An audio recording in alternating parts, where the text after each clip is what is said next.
നമസ്കാരം. P K മീഡിയയുടെ life ചാനലിൽ ഒരു പുതിയ വീഡിയോയിലേക്ക് അവർക്കും ഹൃദ്യമായ സ്വാഗതം.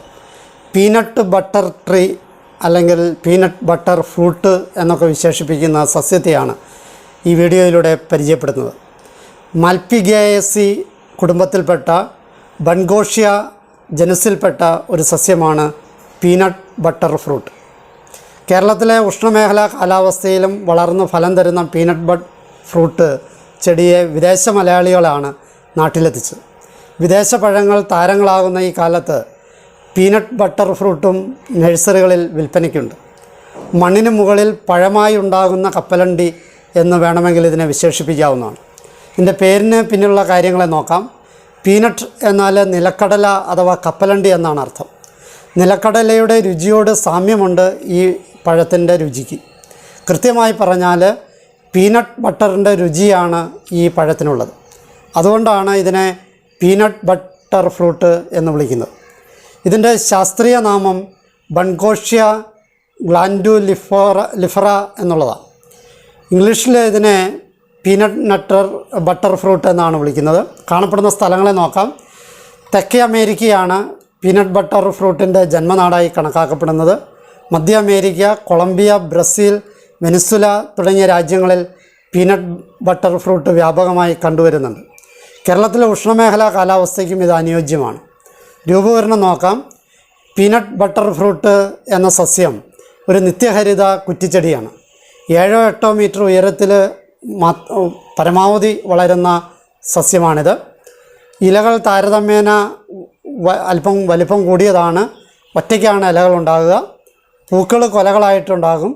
പൂക്കൾ ചെറുതും മഞ്ഞ നിറമുള്ളതുമാണ്. ഫലങ്ങൾ ആദ്യം പച്ച നിറവും പിന്നീട് മഞ്ഞ കലർന്ന ചുവപ്പ് നിറവും പഴുക്കുമ്പോൾ കടും ചുവപ്പ് നിറവും ആയിത്തീരും. പഴങ്ങൾ ദീർഘവൃത്താകാരവും ഏതാണ്ട് മിനുസമാർന്നതും വളരെ ചെറിയ രോമങ്ങളുള്ളതുമാണ്. വർഷത്തിൽ 4-5 തവണ കായുണ്ടാകും.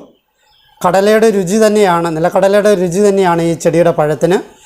പ്രത്യേകമായി ഒരു രുചിയും ഇല്ലാത്ത പഴമെന്നും ഇതിനെ വിളിക്കാറുണ്ട്. പഴുത്ത പീനട്ട് ബട്ടർ ഫ്രൂട്ട് പഴങ്ങൾ വേഗം തന്നെ ഉപയോഗിക്കേണ്ടതാണ്. ഒരു ദിവസത്തിൽ കൂടുതൽ സൂക്ഷിച്ചു വയ്ക്കാൻ കഴിയാത്തതാണിത്. ഇതിൻ്റെ പൊതു ഉപയോഗങ്ങൾ ഏതൊക്കെയാണെന്ന് നോക്കാം. പീനട്ട് ബട്ടർ ഫ്രൂട്ട് മൂപ്പത്തുന്നതിന് മുമ്പ് കറി ഉണ്ടാക്കാനും പഴുത്താൽ പഴമായി കഴിക്കാനും സാധിക്കുന്നതാണ്.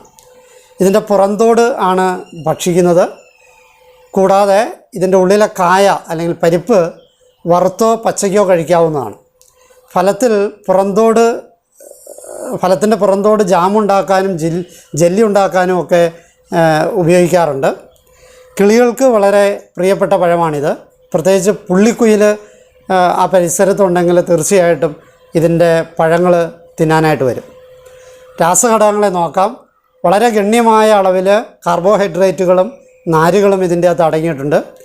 കൂടാതെ സോഡിയം, പൊട്ടാസ്യം, വിറ്റാമിൻ സി എന്നിവയും ധാരാളമായിട്ടുണ്ട്. ഔഷധ മൂല്യത്തെ നോക്കാം.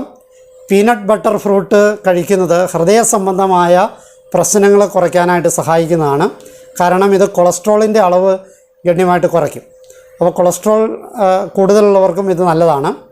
ഒപ്പം തന്നെ ഇത് നമ്മുടെ ഞരമ്പുകളിൽ ഫലപ്രദമായി പ്രവർത്തിക്കാനായിട്ട് സഹായിക്കുന്നത് കൂടിയാണ്. ഇത് എങ്ങനെയാണ് കൃഷി ചെയ്യുന്നത് എന്ന് നോക്കാം. പ്രത്യേക പരിചരണമൊന്നും കൊടുത്തില്ലെങ്കിൽ പോലും കേരളത്തിലെ കാലാവസ്ഥയിൽ നന്നായി വളരുകയും കായ പിടിക്കുകയും വർഷം മുഴുവൻ ഫലം നൽകുകയും ചെയ്യുന്ന സസ്യമാണ് പീനട്ട് ബട്ടർ ഫ്രൂട്ട്. വിത്തുകൾ ഉപയോഗിച്ചാണ് ഇതിൻ്റെ പ്രജനനം.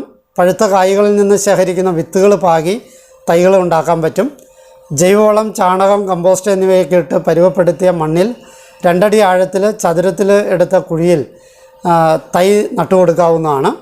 ജൈവവളങ്ങളും വെള്ളവും ഒക്കെ നൽകി പരിചരിച്ചാൽ ഇവ 2-3 വർഷത്തിനുള്ളിൽ നന്നായി ഫലം നൽകി തുടങ്ങും.